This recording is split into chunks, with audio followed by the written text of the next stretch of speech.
today we are focusing on the element of water for May 2022. So if you were Cancer, Scorpio, or a Pisces, this is going to be more related to you. And one thing that we're focusing in on, and this is going to be really quick, like water tends to need more calming relaxation. So pay attention to, in the month of May, how relaxed you're feeling, because I kind of get that if you're too relaxed, that's not a bad thing. Like, don't be hard on yourself, don't judge yourself at all.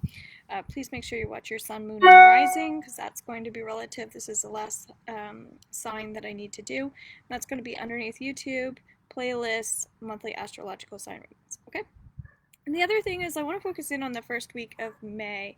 What I'm getting is there might be a little bit of irritation, and it just feels more like it's related to your physical body. So get lots of body work. Do anything you can do to connect more to your physical body. That will be helpful.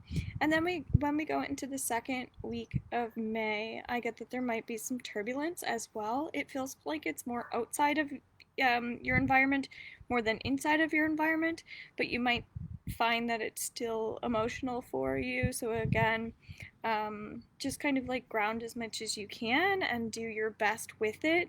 Still hold compassion for others, as I know you will. And then the third week of May, I'm getting that things are looking a lot more positive. So you might find like hiking, just exercise in general feels really good for this month. I'm getting travel is also important for you guys. So if you're able to just even do guided meditations around travel to manifest and attract those trips, that feels helpful. Of course, if you can go on them, that's even better.